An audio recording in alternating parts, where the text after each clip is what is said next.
Okay, so I was wondering what topics I should pick for this particular panel, and unfortunately I lost the list, so we're trying to get online so I can find it. But I've already botched this thing up, so...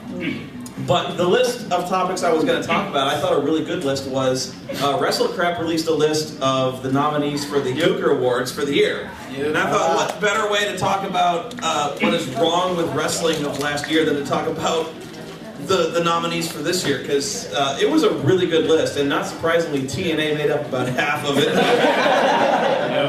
Although I thought there was a significant amount of overlap, because when it comes to TNA, it's just about everything is wrong with it. Everything is wrong with TNA.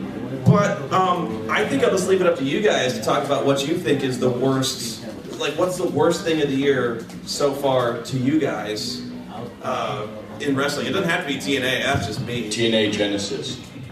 Genesis, what? Leave now. That's interesting though, because I thought Genesis was, well, not a very good pay-per-view, was at least tolerable. Like, Pay-per-view should not be tolerable. I tolerated this pay-per-view the same way I tolerated going to the dentist.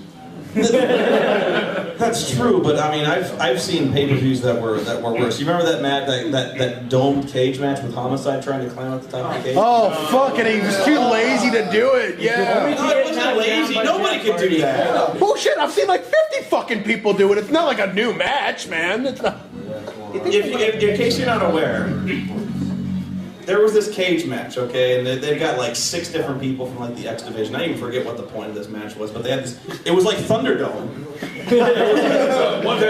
there was a dome of steel. It was like the first time I ever A Steel Asylum match.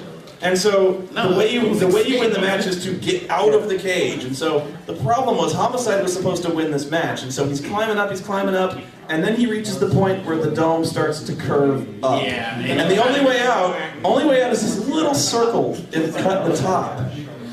And he's trying to pull himself up. He's trying to swing his leg up. He's like, I can't. It's like 3 minutes. These guys are like laying on the ground completely. Like they're trying to sell that they've been beat up, and Homicide's trying to swing his leg up.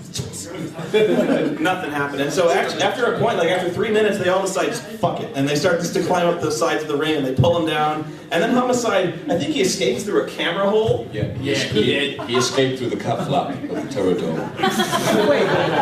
Amazing. It looked like the scene from Full Metal Jacket when Private Pal tries to go over the top of the fence. This was the first match of the first Impact of the Monday Night Wars. Yeah, that's when Jeff Hardy made his debut. So this is the first thing a lot of people who first watched TNA for probably the first time and last time ever saw. Wow, look at this. It's shite. Wait, didn't the ref like throw the match out? Wasn't there like a DQ in that match? No, there was a DQ in a cage match. I think that was actually in your last video. And now I'm. I thought it was that. Like he had like some kind of like a nightstick or something and was beating people up. Oh yeah, he did bring DQ, something in. A cage match. I mean, it's The whole thing was to exist to introduce Jeff Hardy anyway, so it was just like, Jeff Hardy's here, yay! Ignore the last 5 minutes. Jeff Hardy's here, yay! Only to fucking fall to drug charges. God damn it. He's skating on it, by the way. He can escape the cage, but he can't escape the charge. Let's just face brass tacks. When you got 2 pounds of weed in your Jeff Hardy, that's not distribution. That's like, that's a month's supply. That's somebody's birthday party right there. Yeah. I know if I was facing drug charges, I'd probably go on TV with face paint, day glow color in my hair. Of course you're going to get picked up with coke when you wear it on your face. What I find funny is I'm still dead. Okay. No, they can hear you. I know they can hear me, but not with that. Okay. What I found funny is as much as trouble as Jeff Hardy's in right now with drugs and all that stuff, is Matt Hardy not clearly the one who's the most high motherfucker? See his fucking videos in your trunk. I know. What the hell is he doing? Oh, he's got braids now. He's a whole new wrestler. He's like, Seen his haircut. What? The end at the back of the head. Yeah. I didn't miss that. The worst part Behind of the Matt braids Hardy's is an debut in TNA was... He debuted? No, He left the ring. But when it came to Twitter, his most trended thing, it wasn't Matt Hardy, it was Tyler Rex. Because he looks like Tyler. A fucking jobber in WWE. Who's gonna not beat anybody, and now, hey, Matt Hardy, you're Tyler Rex. Well, you still suck anyways. Well, Tyler's in better shape though. He is. He did all these videos online to show, look, I'm training, I'm doing all these squats, these Hindu presses, take my vitamins, brother. And he came out and yeah, he looked pregnant. What? I look good. And You then- forgot the grapes. I was. Fat Hardy. If you don't know, he does this video where he's like, I don't know why people say I'm gaining weight. I'm eating grapes. And he does this whole video where he's like, I eat grapes. Grapes are really good. And I'm like, grapes are good for you when you don't eat 30 pounds of them, you fucking way. I want to talk, but I'm not a professional wrestler, okay? What about the video with him and his brother at the restaurant and Jeff Hardy's talking about? Oh, was that the one with Hurricane Sitting Helms? there stoned off of his ass, eating like this. Oh, yes. That was the best. Oh, God. Like, well, I think an angle that really went under the radar that actually was, as much as I bitched about TNA, there was one angle in particular that pretty much made me stop watching WWE altogether for about 2 months. Edge and Paul Bearer. Yeah. Oh God. Oh That one got a pass. Wait, I thought Edge was supposed to be, when he went to SmackDown, I thought he was going to get rid of the stupid. yeah. Hey, he killed that fat fuck after around 6 months. Okay, again, just a brief recap for those of you who don't know. Edge goes to SmackDown. This guy ping-pongs between Raw and SmackDown like every 2 fucking months. So he goes to SmackDown, and first off, he starts off with this lame comedy gimmick, like he's going to stop the stupid things. And Jack Swagger has the fucking eagle. Bunkhouse fuck. Which went nowhere. And then he kidnaps, in England, Paul Bearer. And he's the good guy. Yes, and the thing is, then the next week on SmackDown in the States, he shows up and he still kidnapped Paul Bearer, which was quite a trick, considering he smuggled a 350-pound man, bound, gagged, and held hostage through international customs, although British customs is notoriously a joke. Oh, Britain. You got here. But he proceeded to have this man kidnapped for over a month. The end result of this angle being that Edge would keep appearing on the Titantron and striking Kane, saying, "Oh, you want Paul Bearer back? You want Paul Bearer? He's right here. He's right here." And so he'd come back, and of course, he'd have a wheelchair in the parking lot where Paul Bearer was bound and gagged, and Kane would run out, and all of a sudden, like a semi-truck would run over Paul Bearer, and they'd be like, "Oh my God!" And Edge would be like, "It's a dummy, dumbass," and he'd run off, and Kane would be like, "No!" And so this would go on. It'd be like fucking Spy versus Spy for like where he just had he must have bought in bulk these fucking dummies, and he kept running over the fucking dummies until one day he has Paul Bearer on top of like a fucking precipice, and Kane's like, "I've had enough of you, Edge. I've had enough," and he's like, "I'm gonna push this fucking thing over. I'm gonna show you," and it's like, "I wouldn't do that." And Kane's like, "Fuck you!" And he pushes the thing over, and then he looks down. Oh. Oh no. Oh God. Paul Bear's dead. For the third time. No, really. Third time. Now, he got drowned in oatmeal last time by The Undertaker.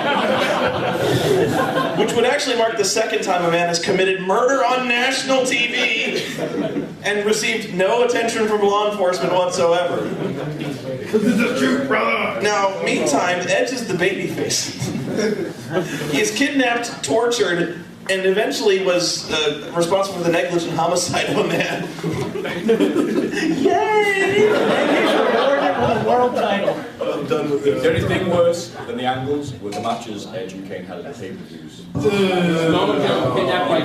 You know what it is? I'm sorry. My brother pretty much... Kane has wrestled the same match for... ever.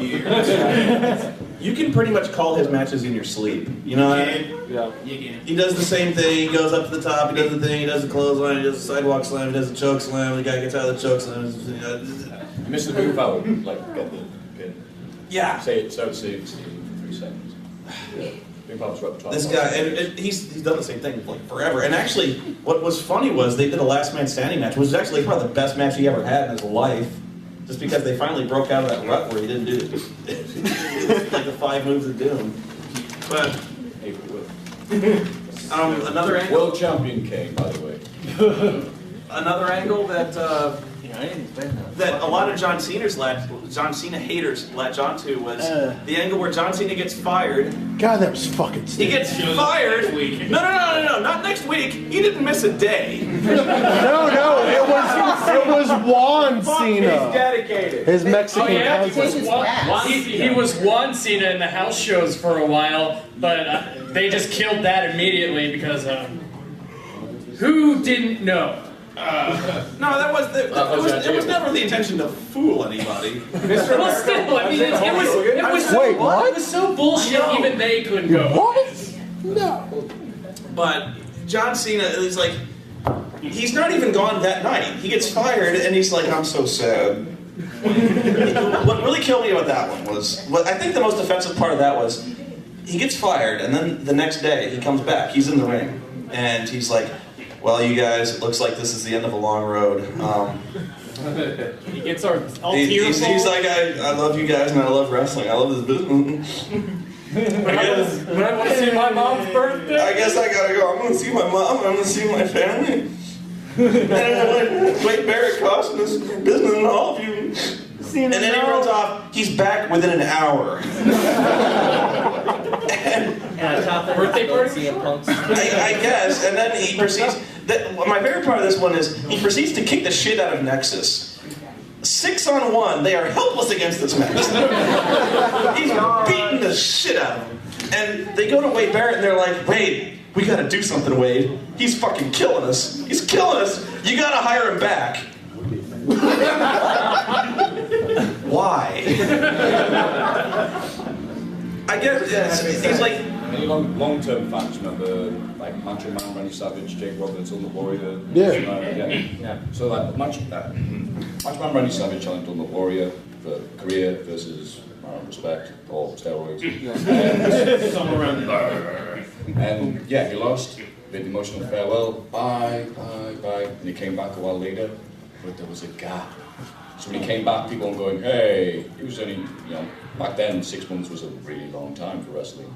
So you'd think, the worst thing about this isn't John Cena saying goodbye, because a lot of people about that high and that female would be going, "Oh, no, John Cena, no." But then you'd think they'd wait until a pay-per-view to market it, "Hey, the return of John Cena." But yeah, an hour later he's back. Because apparently all wrestling fans have ADD. Yeah, it's been that way. Where's John Cena? They were so deathly afraid of advertising a show with this guy. And I get it. I mean... A thing about that was the match where John Cena got fired. They spoiled the end of the match during the pay-per-view. Did they ever on WWE.com? No, during the pay-per-view, as a commercial, they showed Nexus in the next pay-per-view. I missed that. So they showed the Nexus symbol in the bragging rights commercial, which it didn't have Cena in it. No. Or it had Cena in it, I think, but it had the Nexus brand in it. Proving that... Yeah, but Cena got... Spoiler alert. Cena, didn't he get fired at Survivor Series, which was after bragging rights? Yeah, that was before the match aired, though. I mean, I'm not gonna lie, I fucking hate that. I just watched him online. I know for a fact that the night when it was about Cena, I was watching it, and I saw the commercial air just like an hour into it, and it showed the Nexus brand. That was when it was, if Cena wins, Nexus is dissolved. Yes, now it was that. If they lose, yeah, that's then yeah. Cena joins. Then Cena joins that. Here's Okay, the yeah, I thing got that I liked about the Cena angle. Okay, so Cena basically engages in this campaign of, let's call it terrorism against the Nexus. He is assaulting these people outside of work. He's showing up at the arena, committing aggravated assault on these people. I know it's a wrestling business, know it's a wrestling show, but he's not hired by there. And you're like, why does security? And they're like, and Cena's like, well, security likes me better than you because you beat security. Okay, how about the police? But he is trespassing technically. But here's the thing. I guess what John Cena, our hero, is trying to say is that if you feel you've been wrong, the only way to get what you want is to engage in terrorism. You better watch those accusations. I'm just saying what they're saying. So especially after all the promos you did with Archer. So like, one Cena was a I'm going to Mexican do terrorist? this. I'm going to do this properly with no bullshit. If I lose, I'm leaving. And then, yeah, if I'll like have some fuel to make it Archer Yeah, well, I realized, no, that's not funny. I thought they might actually be going somewhere with that. I gave them way too much credit. And especially when CM Punk kind of came out, was like, he basically was like me. He's like, you didn't miss a day, you liar. And I was like, he sucks like me. It's like Don West, before he disappeared or whatever, got put in a bus. When he was the heel for TNA, I don't know if you remember, he was the commentator. Yeah. He was the heel because he was the voice of reason, voice of logic. So instead of going, this match makes sense, he goes, but those guys in the vid, why are they doing that? So it's like, I know where Don West went, he sells shit on the website. That's pretty much all he does. But it's okay. You replace Don West with Taz, who just makes a dick joke every 15 minutes with a New York accent, and he's cool with the jersey. Pigeons loose! Oh, right in the yam bag! Right in the yam bag! I don't get that. Dressed up like Marilyn Chambers. I mean Monroe. Have you seen what Lacey Von Erich's doing lately? Oh yeah, I've seen it. Have you seen this? Okay. She's doing this thing, and I don't know how to describe it. wrestling. She's No. She's never done I'm that. talking wrestling. If you don't know, Lacey Von Erich is a women's wrestler in TNA. Not anymore. She's not. She got laid off. No, oh yeah, like 3 months ago. Yeah, you're right. Yeah, okay. But anyway, what she's doing now is there's some kind of website that markets these like specialty videos, heavy quotes, where she wrestles a match, but she's wrestling a match with a cameraman. So like, imagine this. Imagine you're holding a camera and Lacey Von Erich is wrestling you. So this entire video is like a wrestling match from your point of view, where you're wrestling Lacey Von Erich. POV wrestling. It's POV wrestling. And the only way I can think of describe this is it's porn. There's no nudity in it, but it's fetish porn. Yeah. You are wrestling Lacey Von Erich. Badly. But this is like, wow, I didn't think there was a rock bottom to the pro wrestling. Well, Angelina Love and Velvet Sky are doing specialty matches with each other that you can custom order. I would fucking hate to see that. You can custom, like if it's a baby oil match, or it's like a pudding match, or a lingerie match, and all this stupid shit. Basically, if you're on the roster of TNA, you have tits. You're sucking dick or doing something. Wow. What else was on that list? Hornswoggle. You know who I'm talking about. Mr. McMahon's greatest son. And I think the angle that made it on there was the Little People's Court. Yes! Oh, fuck me. You know, I think we've all forgotten about that one, but when that was on TV, that one hurt a lot. But I don't think that was the worst thing on there, because actually, you know what? Shawn Michaels kind of saved that one.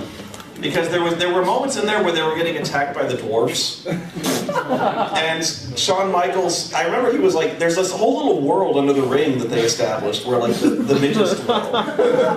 And so they get found guilty, like DX gets found guilty by the Little People's Court for breaking their contract with Hornswoggle.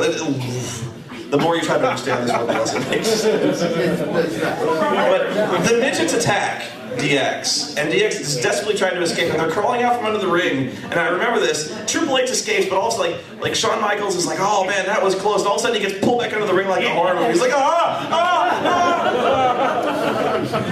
I remember you can hear him yelling, they're tearing me in half. And Triple H fucking corpses that scene.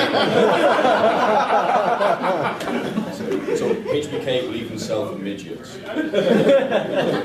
I like how they're advertising HBK as the greatest wrestler of all time now that he's going in the Hall of Because he Fame. sold the Hornswoggle. Yeah. No, not because of that. Yeah, but come on. Because he didn't go to TNA, that's all. Fuck yeah. I mean, aside from like Ric Flair, come on. Who the fuck else do we Ric Flair, get the fuck out of here. No, fuck off. Great charisma, great talent, but fuck, he can't wrestle. My fat ass can do a big boot and a leg drop, alright? That is Fuck a good you. point. That is a good point. I was not denying it. Now that I've grown up, I realize fuck Hogan. Ric Flair, man. That guy. Ric Flair's on top, yeah, but still. It's kind of creepy for me to watch Ric Flair. Did you hear about him talking about like eating Dixie Carter's ass on national television? No. Yeah, no, he's just like, oh, Dixie's, I got a place for you to sit. Yeah, shit. I swear to God, it was the funniest. That was actually kind of funny because when they let him go off on like saying whatever he wants in that ring, He says some weird stuff. And he chugs Smirnoff Ices like a champ. Okay, here's a question. Did that ever amount to anything? No. Like every week they do this thing where he's like, woo, woo, woo, Smirnoff Ice.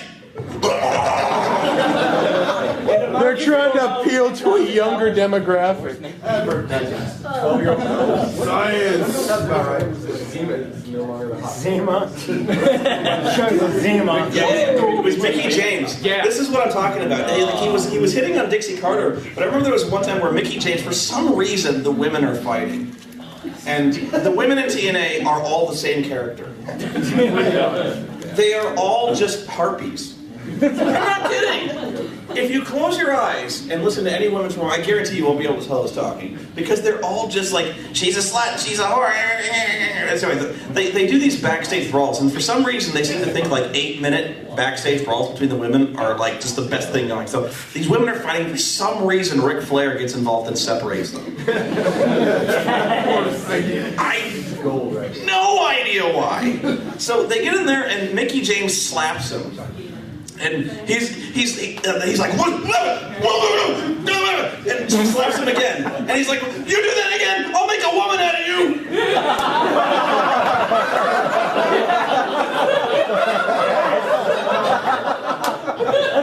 God damn it, I love Ric Flair. And I was like, did he just say he was going to rape Mickey James?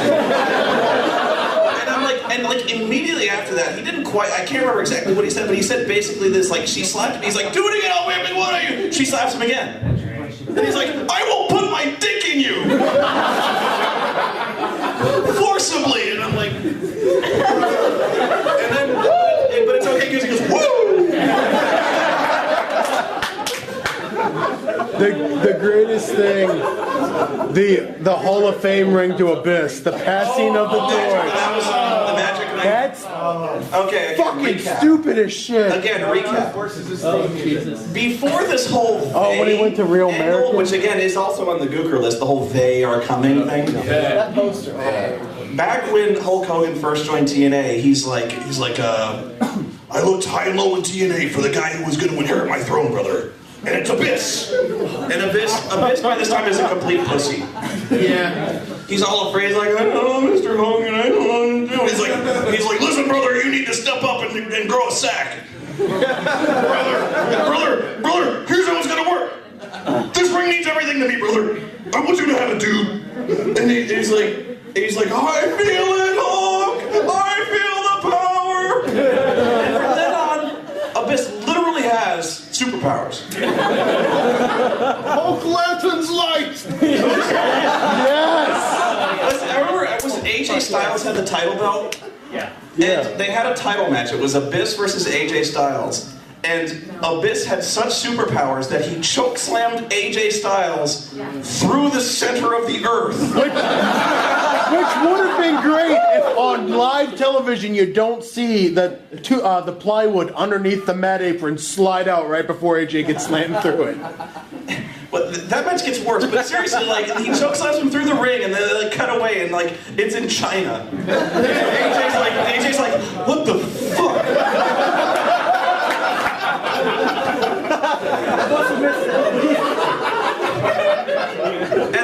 And then like they call the match off. It's like nobody wins. It's a DQ. Okay. So like and then it gets weird. Yeah, like all of the bad guys, like all of Fortune comes in, like Beer Money starts running around and they start attacking Abyss, but Abyss has superpowers, so he's like, and he starts like beating the shit out of him. And then Ric Flair starts like he starts doing bumps for Invisible Swordsman. He like gets in the ring and like Abyss just looks up and he's like, woo! And he like falls over. And then they start like doing a Benny Hill sketch. They start like running around, and then like Ric Flair falls on all fours and Beer Money trips over him and they fall in the hole and they appear in China. And then Earl Hebner falls in the hole and like and by the, like they're like, thanks for buying this pay-per-view. Goodbye. Here's my problem. What really grinds my... That would be funny if they appeared in Little People's Court. Hornswoggle's like, the fuck you doing here? Yes. Here's my problem, though. And this is why you never do disqualifications on pay-per-view. You paid money for this! But TNA never gets that right, though. It's not a pay-per-view, just a Netflix episode of TNA. Nobody legitimately buys TNA pay-per-views. They always tell me. I know, like everyone streams TNA pay-per-view. I know you do. Dude, fuck. They threw him under the bus. Yeah, and you're like, where's the link? I'm like, yeah, give me the link, dude. I gotta make fun of this shit. Wait. Mick Foley and Ric Flair's little interaction in the ring where they both bust themselves open. Yeah. That was awesome. Dude, no, I That was not awesome. That was like I'm gonna kid before you, alright? that was two insane. That was Foley two busted insane himself old open. bastards. Just like I didn't even understand a single word they said. Oh, yeah. They were just like Ric Flair is like he's like Hogan, I got something to say to you, Hogan. Woo! And then Mick Foley comes to the ring and he's like Ric Flair, you called me on New Year's Eve and you were drunk. And you said, I don't want to go to TNA, but I said, woo! And then they just start going, they just start getting to the ring going, woo, woo, woo, woo. And I'm like, what the fuck is going on? And Ric Flair, all of a sudden, he's like, oh, you want to woo. Then the jacket comes off, and that's when shit gets real. The pelvic thrust when he starts yelling. If you know, like Ric Flair, when the jacket comes off, that's when he starts getting full on crazy. I always mark out like a schoolgirl, because if you've ever seen Ric Flair freak the fuck out, this is what he does. He's like, you want to fight?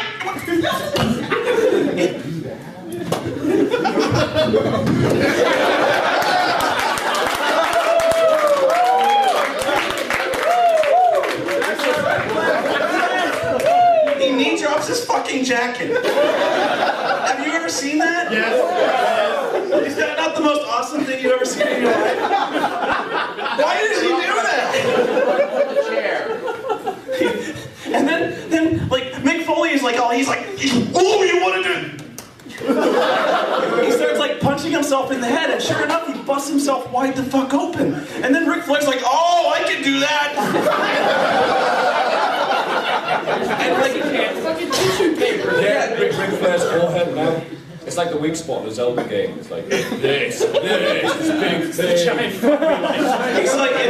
it's like Uso no longer needs the weirding module. Like Ric Flair doesn't need to blade anymore. His head is just scar tissue.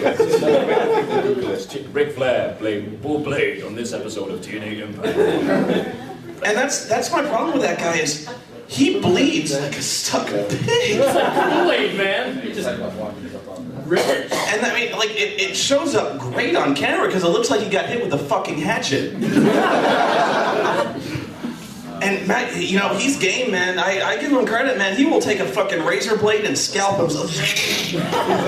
And you're like, I can't, that's why I can't watch that guy anymore. He's a great wrestler. He's like 130 years old. And he's still a great wrestler, but I can't watch him. The dude he's gonna die for my sins in that ring.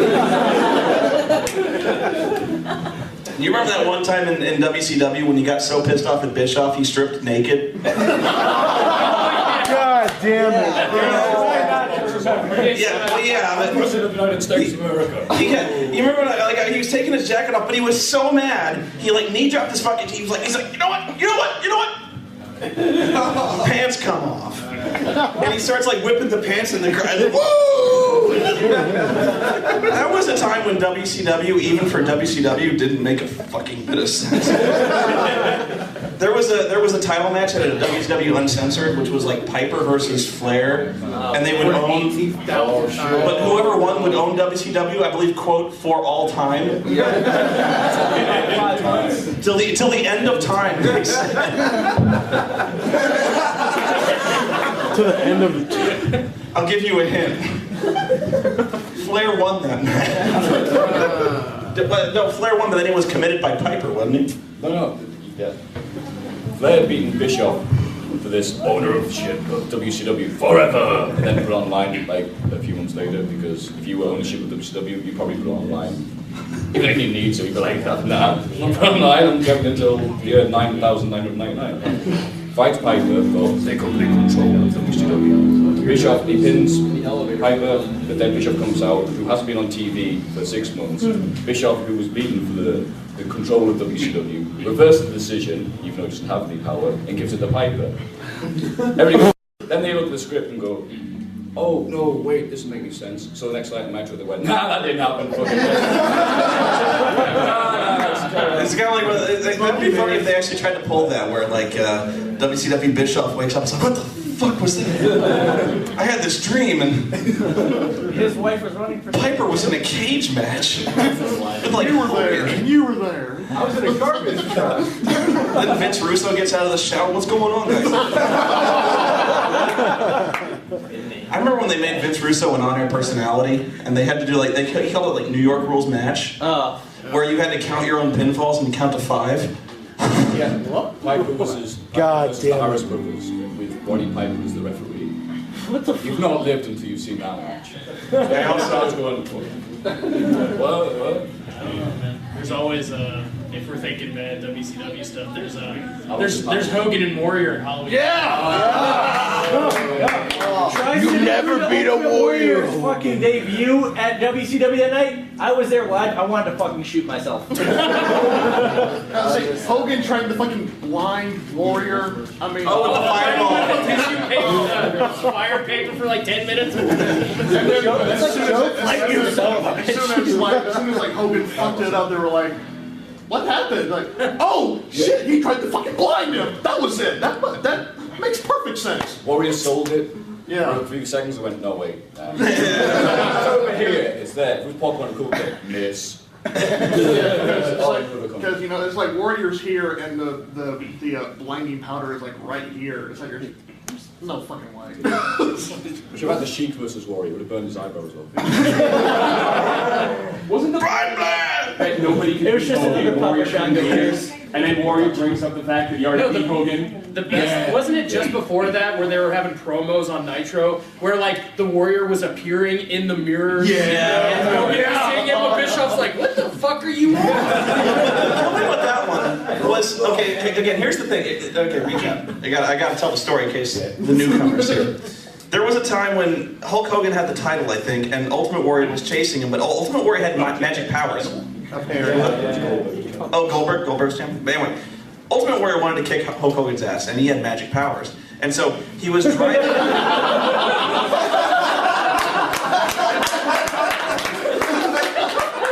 And he had magic powers. He just did. So he's driving Hulk Hogan paranoid, and so Hulk Hogan, he's like, Warrior's everywhere, brother. He's everywhere, dude. I don't know what to do, brother. He's gonna kill me. And like, all of a sudden, he goes to his dressing room, and Ultimate Warrior appears in the mirror, and he's like,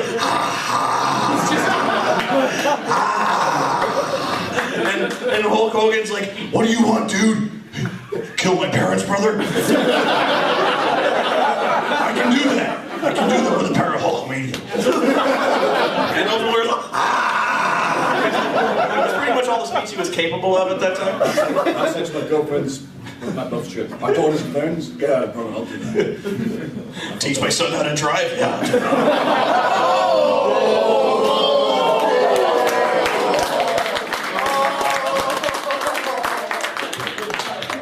Okay, so here's the punchline though. He sees Warrior in the mirror, but Eric Bischoff comes and he's like, Hogan, who are you talking to, Hogan? And Hogan's like, the Ultimate Warrior, brother, he's right there, dude. And he's like, there's no one there, but we see him. Yeah. And the commentators say, And the commentator's like, look, he's in the wall. and so, who was insane in this segment?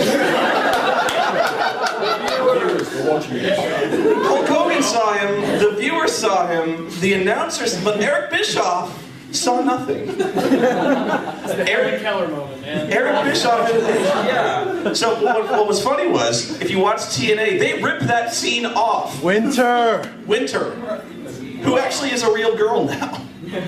But there's this thing where like Angelina Love is like hanging out, and all of a sudden this girl appears and starts like feeling around. She's like, I know who you are. I've been watching you for many months now, Angelina. And we are meant to be together. It's destiny, Angelina.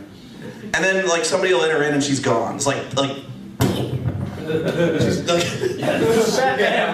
She became the fat hairdresser the one time.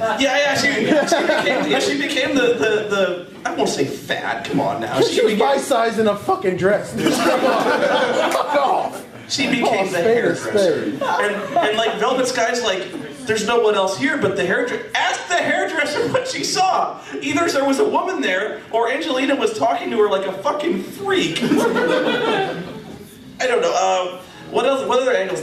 There was a lot of TNA, and it was really vague TNA, like They Are Coming, the Monday Night War. There was the There. Oh. That in the poster.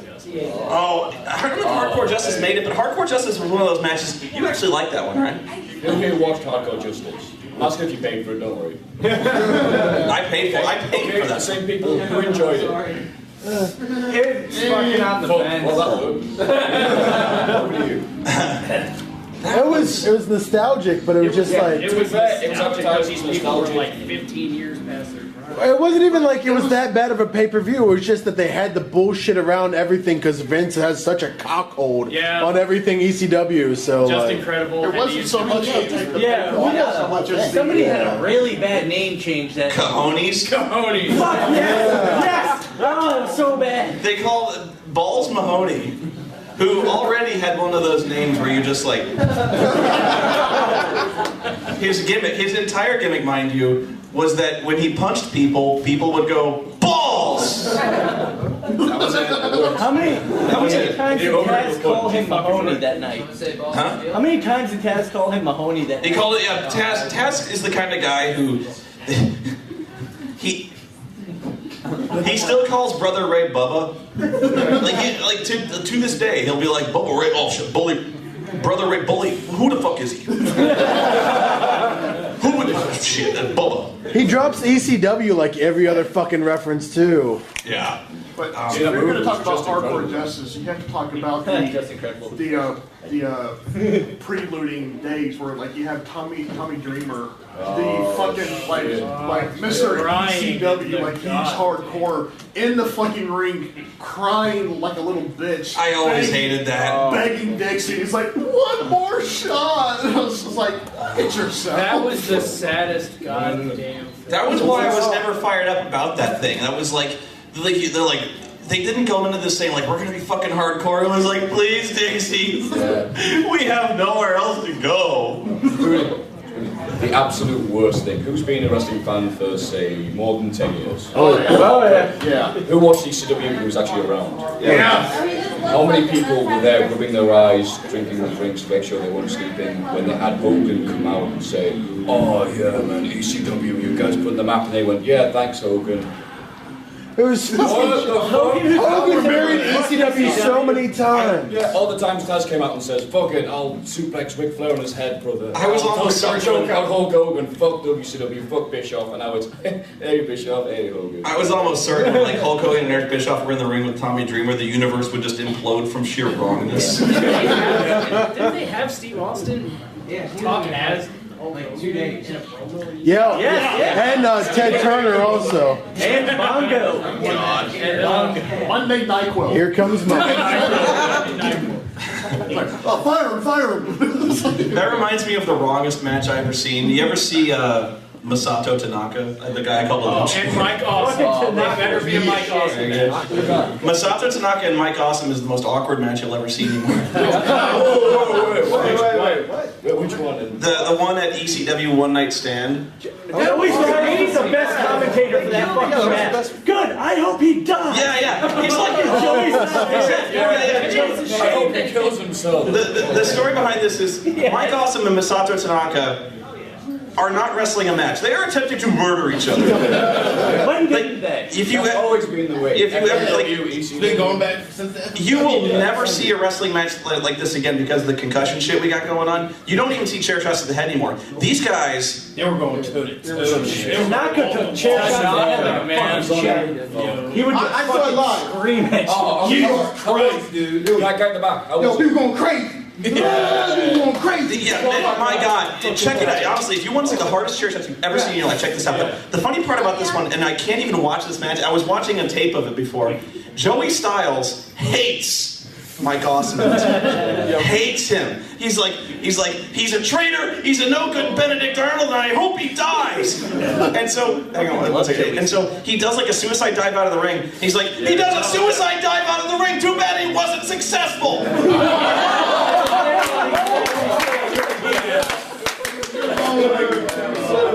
Mike Awesome killed himself. Awkward. Aside from that, though, even though I have to say that ECW One Night Stand match was fucking awesome. I love that Terry Funk, Mick Foley, and what was it? I forget. Dude, that fucking match was great. That was an awesome match. Dude, I was the Hammer Sign. That was fucking a great night. That was One Night Stand 05, wasn't it? I can't remember. That 6. Okay. Yeah, after they did a couple one night stands after that, and they just December to dismember. The one where they had a world title cage match where like it was like 4 corners, but 3 of the participants had not yet been named. It was like Big Show and Bobby Lashley and Test. Sabu was announced, and then, oh no, shit, he's dead, or something backstage. Hardcore Holly's in it now. Ice cream, wholesome milk. Oh man. And then what was it? Rob Van Dam and CM Punk are wrestling. Oh, get in. They're the 2 that eliminated first. Fucking Bobby Lashley. Although One Night Stand had the best crowd reaction I ever heard, the John Cena RVD match. Yes. That fan that got kicked out for throwing John Cena's shirt back at him? Dude, that was such bullshit. 10 people, because 10 people literally threw that fucking shirt back. Yeah. Dude, it was like waiting for the match. Okay.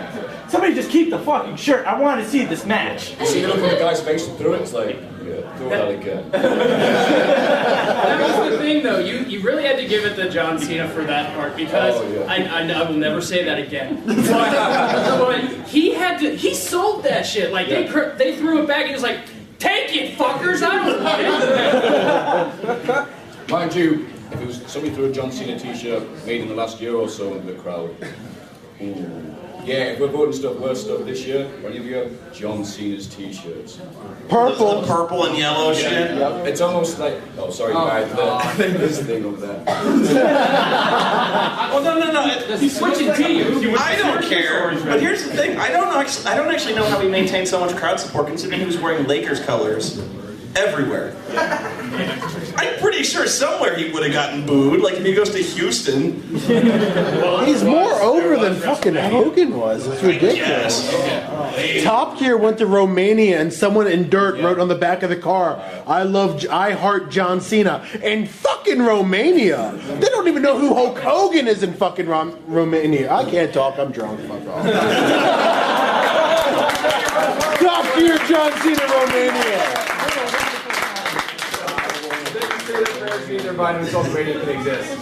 I can't remember what else was on the list. What about you guys? What did you guys think was the worst shit you've seen on TV all year? Yeah, what's up? I was gonna say just when the Bound for Glory and that they're here. Just the poster. Just the spelling. They were so happy with that sign. Yeah. Dean Davis's head just Like I almost thought that like this was gonna be a joke. Like it was just kind of that little like green squiggly line like Microsoft Word just like. And it was just like this is wrong. Like. I love Dixie slapping Hulk Hogan with an injunction so he can't be on TV, aka he just married a 12-year-old and he had back surgery. Here's what? Are those two connected? Honestly, he got married and he went in pretty quick. I think the honeymoon fucked his bars up. Yeah, that was another Hogan versus Shellfish match. The what? You see Hogan like, oh, Shellfish, brother, hurt myself. Oh. Was at Hogan Hospital? It's just like, oh wow. Seeing Hogan like without makeup and his orange skin, and just the Costco gown, it's like watching your mum do porn. Not pretty anyway, and it's like, oh. Nobody else saw that? Yeah. Moving on. I know I'm going. No, I gotta see it. All those videos he posted were so fucking disgusting. Like, he posted his own videos on YouTube in the hospital looking like shit, like he's dying. It's like, Hogan, Jesus Christ, nobody wants to see you. Aren't you not supposed to have a cell phone in a fucking hospital? Hulk Hogan in boxer shorts. It gets better. Hulk Hogan playing Rock Band. Oh, with, no.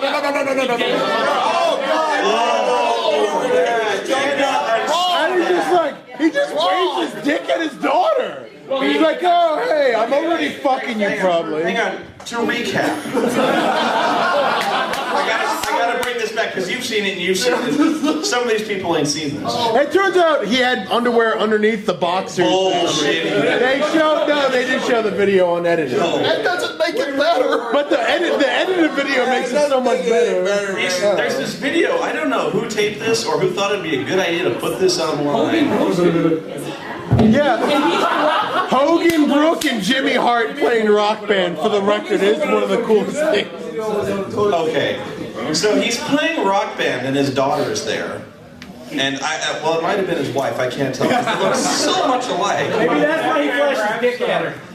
Yeah, maybe you got confused. He's playing Rock Band. Tom's there as well. He's playing Rock Band, and all of a sudden he turns to his daughter and he whips his dick out. And He sounded like, what's his name? Walrus from He made Rock Band dirty for me. now, I mean, I've done that, but That's how I play the drums. Shit. that was just in front of Scar. I have to do it on easy, but God, 100% every time. Talk about a whammy bar. I need this.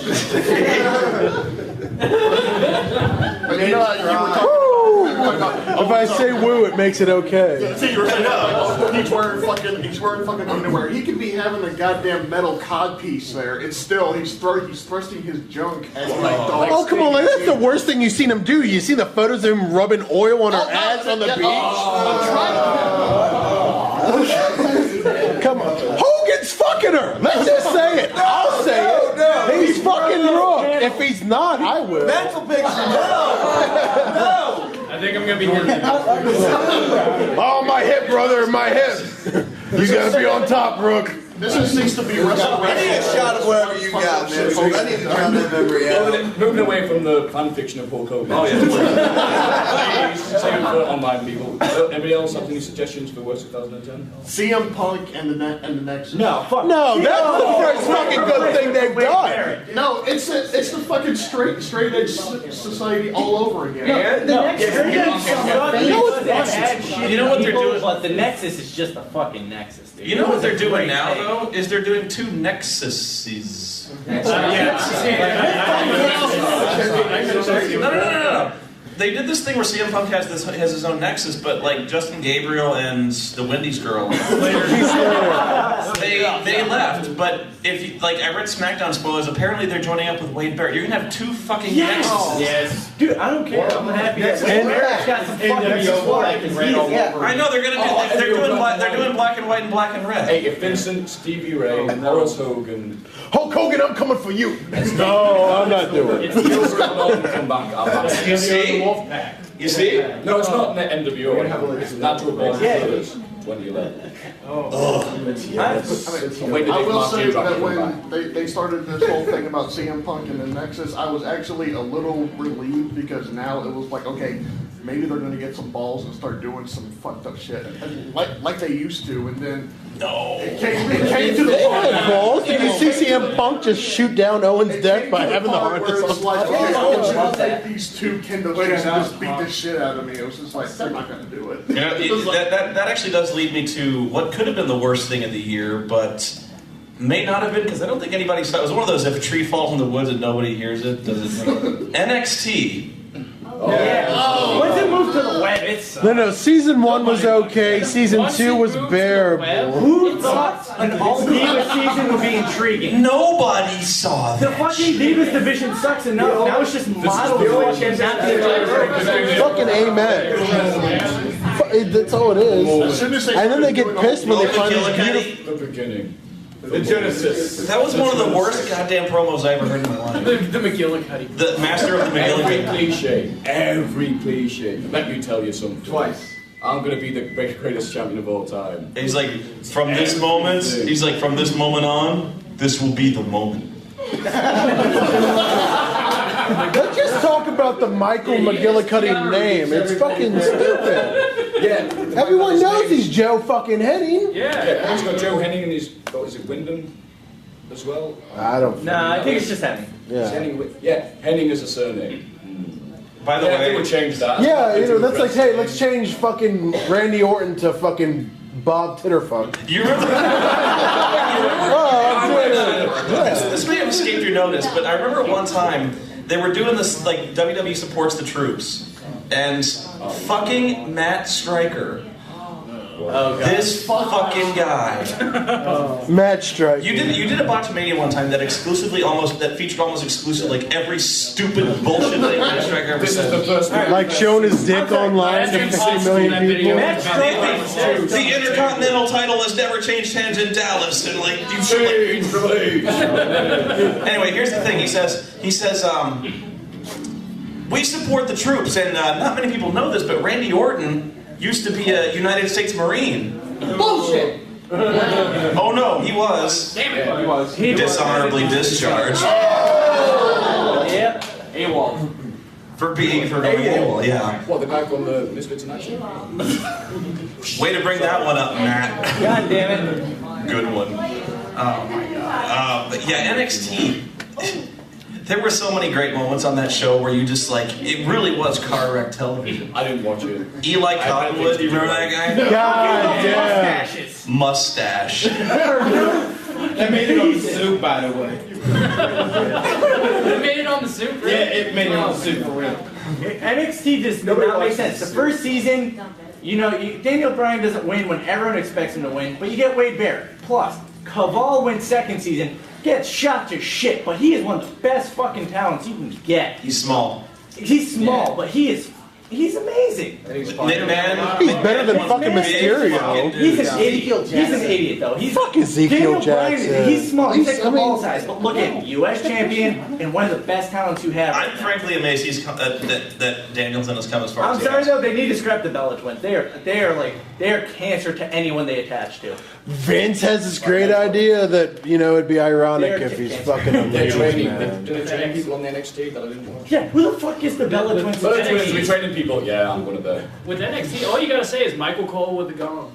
That's all you gotta say. It's taken this long for Michael Cole to become entertaining. There's hope for everybody in wrestling. No, Michael Cole and Miz are amazing. But here's they've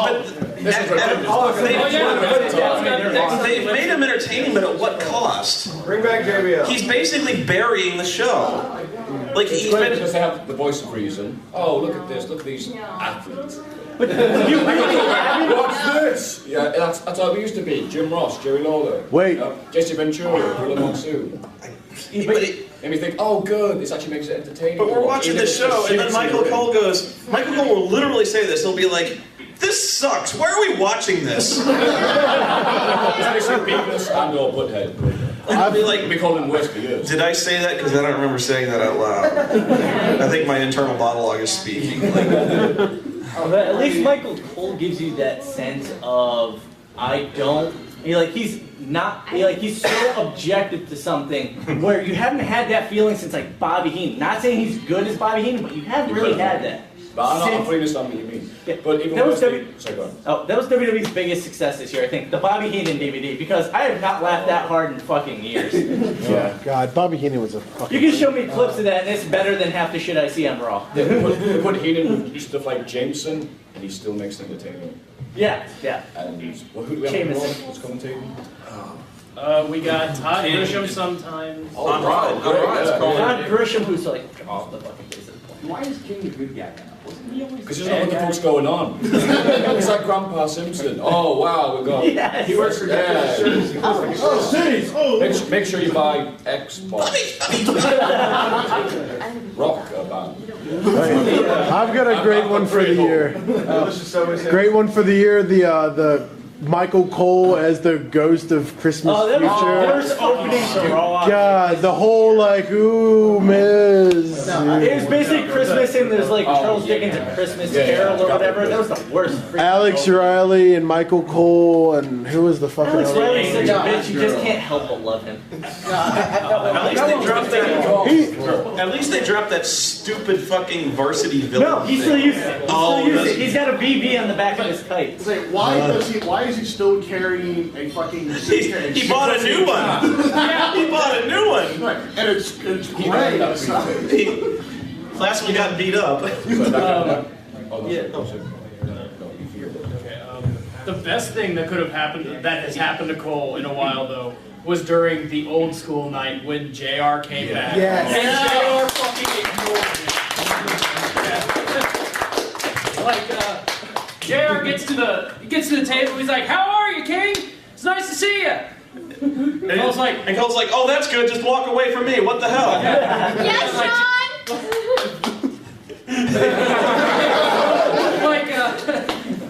Hello. JR's talking to King over here, and Cole's over here like, "Oh, hey, JR, it's nice to see you back, I guess. How are you doing, King? It's really nice to see you."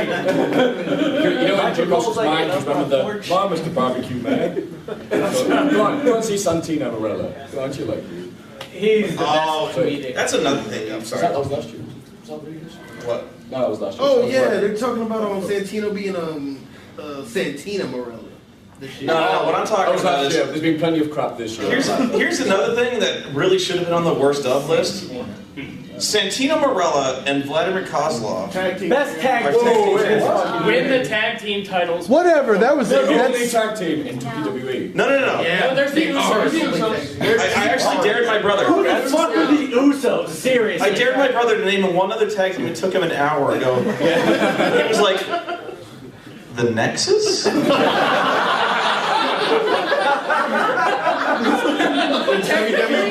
And I'm like, yo, 7-person tag team. I'm like, I guess. But that's not who I was thinking of. He goes, "Oh, the Usos." I'm like, "Fuck you." I said a real tag team. The Usos are like the Putty Patrol from Power Rangers. I don't care who's come out. Yeah, you know, the better twins come out after the Usos, they're probably going to win. Yeah, shit, fucking running makes sense. Like, I think it was like this week or last week. It was Santino Kozlov versus the Usos, and they had Camino like fuck the Usos. Yes. Hey, aren't you supposed to be like family so tight? Yeah. Now she's fucking covering them. They had Tamina hit the Cobra on one of the Usos. That is really the down point of the wrestling business. Like this year for me was like, who was it late? Was it Chavo Guerrero laid down for the Cobra? Yeah. The Cobra's the greatest finishing move in the fucking world, man. If it gets people around, hey, Hope had a leg drop for 30 years. It's the Cobra. How about the mental claw? I'm gonna put my hand over your mouth for 15 minutes. The best part of the Cobra's a step up for him. Oh, come on, Ming Spike. I'm gonna thumb you into fucking submission. Although, you do have a point, Chavo was jobbing clean to Hornswoggle for the better part of 8 months. Yeah. So at least he lost to a halfway normal the man. Cobra's like an upgrade slightly. But my favorite part of that, was when Stryker actually tried to explain the Cobra. Yeah, did you hear this? He goes, "Some people out there might be wondering, how does the Cobra beat a guy?" And I'm like, "Yes, Matt. In fact, I was rather curious." He says, and I quote, he says, "It's a knife-edge thrust to the jugular."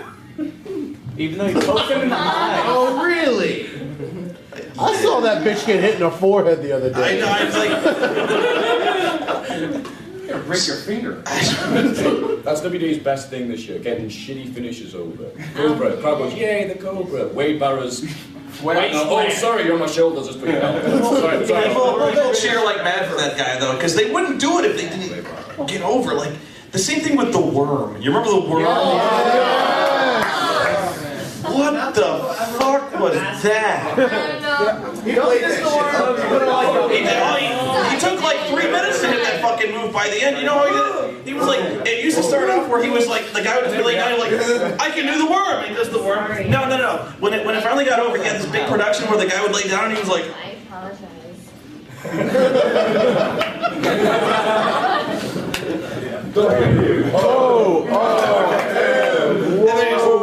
You want and then react like it was shot in the chest with a point blank. oh yeah. And the guy would very dutifully lay there for like the full 3 minutes just dead.